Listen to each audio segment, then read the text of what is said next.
MP Raghav Chadha వ్యవహారంపై Aam Aadmi party పావులు కదుపుతోంది. రాష్ట్రపతి ద్రౌపది ముర్మును పంజాబ్ సీఎం భగవంత్ మాన్ సమయం కొరకు ఉపరాష్ట్రపతి రాధాకృష్ణన్ను ఆప్ రాజ్యసభ ఎంపీ సంజయ్ సింగ్ కలవనున్నారు. ఈ సందర్భంగా బీజేపీలో ఆప్ ఎంపీల చేరికపై ఆప్ ఎంపీ సంజయ్ సింగ్ కీలక వ్యాఖ్యలు చేశారు. కేవలం 3 ఎంపీలు మాత్రమే బీజేపీలో చేరారని ఎంపీ సంజయ్ సింగ్ అన్నారు. మిగిలిన 4 ఎంపీలు ఇంకా ఆప్ పార్టీలో ఉన్నారని చెప్పారు.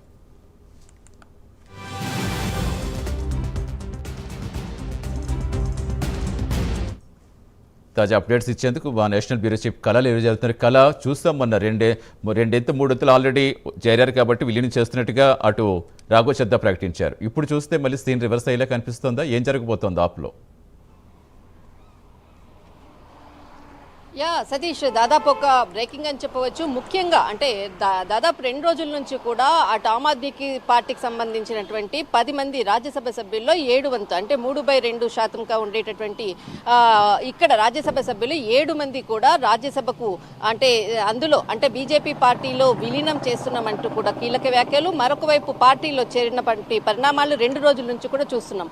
దీనిపై ఆమ్ ఆద్మీ పార్టీకి సంబంధించినటువంటి కీలక నేతలు న్యాయ నిపుణులతో కూడా అటు కేజ్రీవాల్, మనీష్ సిసోడియా కూడా కీలకమైనటువంటి చర్చలు జరిపారు. కానీ నిన్న రాత్రి జరిగినటువంటి కీలకమైనటువంటి సమావేశంలో ఇటు పంజాబ్కి సంబంధించినటువంటి ముఖ్యమంత్రి ఇక్కడ పంజాబ్ ముఖ్యమంత్రి కూడా రాష్ట్రపతిని కలవాలి అన్నటువంటిది భగవంత్ మాన్ సింగ్ కూడా తన ఎమ్మెల్యేలతో పాటుగా రాష్ట్రపతిని కలిసే విధంగా కూడా దీని కొరకు కూడా ప్రత్యేకంగా కూడా రాష్ట్రపతికి సంబంధించినటువంటిది ప్రోటోకాల్ ప్రకారంగా ముందస్తు సమాచారం ఇవ్వడము, దీనికి సంబంధించినటువంటిది అక్కడ అంటే ఈ రోజా రేపా అన్నది కూడా అక్కడ ఉండేటటువంటి అప్డేట్ ప్రకారంగా కూడా ఇటు ముఖ్యమంత్రి కూడా ఎమ్మెల్యేలతో సహా ఢిల్లీ వేదికగా కూడా కలవబోతున్నారు అన్నటువంటిది కూడా అపాయింట్మెంట్ అడగడం జరిగింది. ఒకవైపు మరొకటి ఇక్కడ సంజయ్ సింగ్ ఎంపీ రాజ్యసభ సభ్యుడు ఎవరైతే 10 మందిలో 7 మంది ఆమ్ ఆద్మీ పార్టీ నుంచి అంటే వెళ్ళిపోయాక 3 మాత్రం ఇప్పుడు ఉన్నారు. సంజయ్ సింగ్ ఎంపీ ఇటు రాష్ట్రపతి ఉపరాష్ట్రపతికి అంటే రాష్ట్రపతికి అటు సీఎం కలవబోతున్నారు. ఉపరాష్ట్రపతికి ఇటు సంజయ్ సింగ్ రాధాకృష్ణన్ని కూడా కలిసి జరిగినటువంటి పరిణామాలపై కూడా ఒక ఫిర్యాదు పత్రం అనుకోవచ్చు. దీనిపై కూడా ఆమ్ ఆద్మీ పార్టీ లేఖ ఇవ్వనున్నట్లు కూడా తెలుస్తుంది. మరొకటి చాలా కీలకంగా ఇటు పంజాబ్ రాష్ట్రానికి సంబంధించినటువంటి ఎమ్మెల్యేల కొనుగోలు కూడా పంజాబ్ ఆపరేషన్ లోటస్ జరుగుతుంది అంటూ కూడా ఎంపీ చాలా కీలకమైనటువంటి వ్యాఖ్యలు కూడా చేయడం జరిగింది. ఇందులో భాగంగా చాలా కీలకంగా 7 మందిలో రాఘవ్ చెడ్డా, తర్వాత మనకు ఇక్కడ అశోక్ మిట్టల్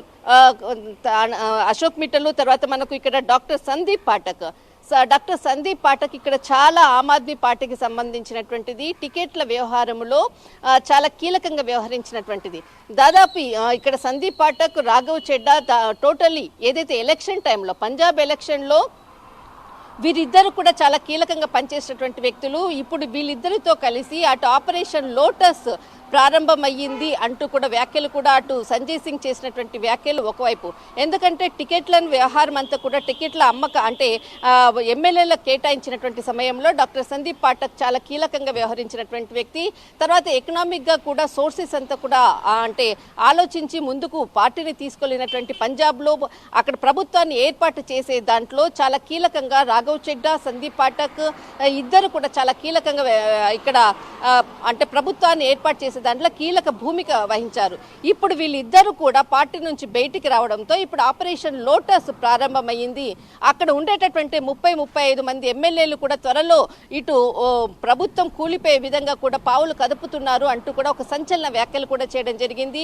దీనితో ఢిల్లీ వేదికగా అటు రాష్ట్రపతిని కలవడము, అటు ఆపరేషన్ లోటస్ ప్రారంభమైంది అనడం కూడా ఒకవైపు ఆమ్ ఆద్మీ పార్టీకి చాలా అంటే ఒక పార్టీని నిలబెట్టుకోవడం కూడా చాలా కష్టమైనటువంటి పార్టీ. ప్రస్తుతం ఏదైతే పంజాబ్ అంటే ఇక్కడ మనకు ఆమ్ ఆద్మీ పార్టీకి సంబంధించినటువంటి కేజ్రీవాల్ ఇటు బెంగాల్ ఎలక్షన్స్ లో కూడా మమతా బెనర్జీకి సపోర్టింగ్ గా కూడా బహిరంగ సభల్లో పాల్గొనేయడానికి కూడా ఉండేటటువంటి టైం షెడ్యూల్ కూడా కేటాయించారు. కానీ ఏదైతే ఇక్కడ జరుగుతున్నటువంటి పరిణామాల నేపథ్యంలో కూడా అటు కేజ్రీవాల్ టూర్ కూడా క్యాన్సిల్ అయింది అన్నటువంటిది మాత్రము అంతర్గతంగా అందుతున్నటువంటి సమాచారము. ఇక్కడ ఆపరేషన్ లోటస్ పంజాబ్కి సంబంధించింది ప్రారంభమైంది. ఒకవైపు అపాయింట్మెంట్లతో రాష్ట్రపతి అపాయింట్మెంట్ కొరకు కూడా కోరడం అన్నది కూడా ఈ రోజు ఒక బ్రేకింగ్ అని చెప్పవచ్చు. రైట్, థ్యాంక్ యూ కళ.